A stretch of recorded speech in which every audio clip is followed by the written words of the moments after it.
of you.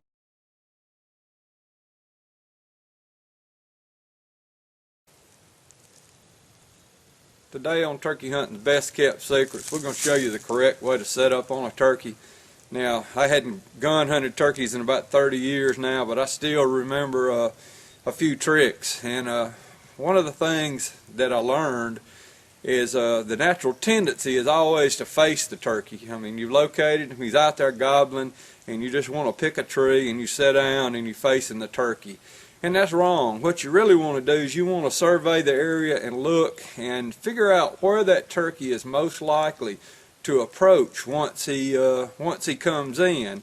It may not be in a straight line from where he's at where you're at. It may be some obstacle out there, and you can kind of look around and you can kind of figure about where he's going to show up, and then you set up for him to show up in that spot. Well, let's pretend the turkey's in this direction, and I expect him to swing around and show up straight towards you or the camera. Then I want to set up like this. As a right-handed shooter, I want to angle a little off to the side, and that way my natural swing as a right-handed shooter will cover the area I expect him to show up. And let's talk a little bit about the sitting position, how you should sit. Now, Gene Nunnery, the old pro turkey hunter, he always taught to sit like this, with your knees up and kind of looking like this. And that's the way I used to sit. Well, the problem with this, it puts a lot of pressure, just about all your weight, on the high part of your rear end. It don't distribute your weight very evenly, and as a result, you get tired pretty quick of sitting that way. And my dad, he always sat Indian style, and I really got to looking at that, trying to see what the benefits of Indian style was, and I about determined that this was the best way to sit for a gun hunter. I mean, my dad was highly successful. This is the way he always sat, and I started looking at the benefits of sitting Indian style. Well, your natural position, your gun lays across your lap directly toward where your center of your aim swing is. And so that's a good point. Well, then we get to examining, say you got a turkey coming from 80 yards out and you want to start raising your gun. You don't want to go ahead and raise it when he's 80 yards out. You're going to be tired and swinging around and not be able to hold steady by the time you get there. You want to hold it up on something, and I noticed that you can just easily, as a gun hunter, you can easily work your legs up when you sit Indian style, and you can come to this position and be ready and sit here for a long period of time without getting tired. You can also swing and kind of transfer your arm to where you've got a good prop, 2 or 3 points of contact at all times. One being the gun on your shoulder, one this elbow on this knee, this elbow on this knee, and it makes for a really steady way to prop your gun. And these guns with these tight chokes these days, if you shoot one of those, you really better be holding steady if the turkey's in pretty close. And another benefit of sitting Indian style, I've noticed, is you kind of can obscure your calls between your legs. You can have your calls down here where turkeys are either side of you. And I use a diaphragm mostly, but a lot of people use boxes and everything. You can just keep your call right in your lap and call down real low like this, and if the turkey's either side of you, he won't see you. And if one slips in, he won't see you calling. I see a lot of people on TV, and you can pick up some of the worst habits on TV. Just don't even pay attention to them guys. They're doing it for show. The real turkey hunters, they don't do all this calling up in the air, and when they use diaphragms, you see them on TV, and they'll be doing all that. If you want to be a real turkey hunter, don't do that. Real turkey hunters don't act that way in the woods, because they know, and my statistics show that about, probably out of every 20 turkeys that you call up, at least 3 of them are going to slip in silent from behind you. And most of the others are going to slip in silent from in front of you, or some direction out front.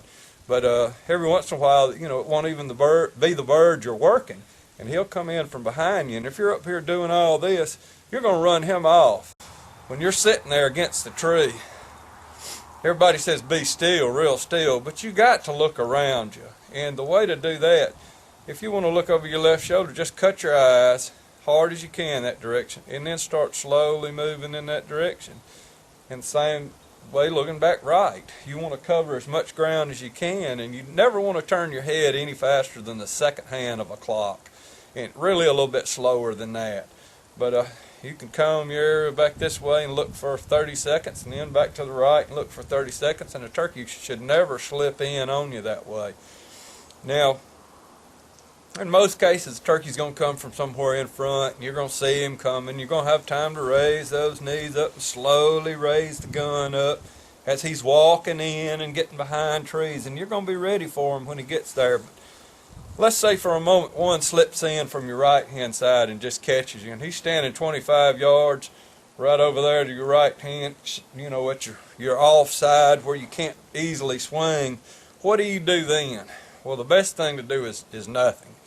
Just sit there and watch him and be real still, and eventually maybe he'll walk around and you know, if you be using decoys, maybe he'll walk around, get in front and get on your decoys, and you can slowly raise your gun. Maybe he'll turn his fan to you and you can raise your gun and shoot him. But if he doesn't, let's just say he stands there and he surveys there and he don't see what he wants to see, he gets suspicious and he starts walking off. Well, in that case, you can just either let him walk off and not risk spooking him, but I recommend getting a little aggressive and swinging on him, and just, you know, roll and swing and get the shot. And the way you want to do that, you don't want to go too slow in that situation. If you go too slow, he's going to be walked out of range before you ever get on him.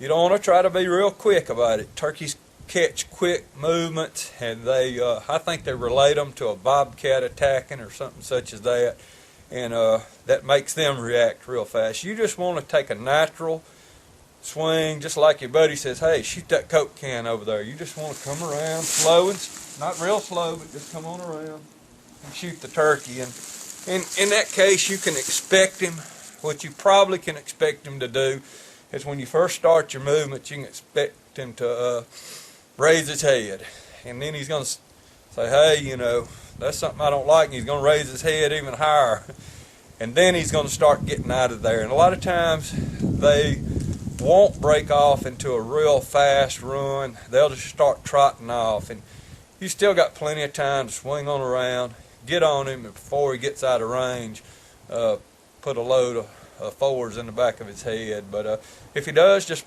take off at a real fast run, hey, probably don't need to take that shot. Just let him go. And if he's a turkey that slipped in from behind you while you're working one in front of you, you still got a hunt going on. So just let him go and keep hunting the bird in front of you.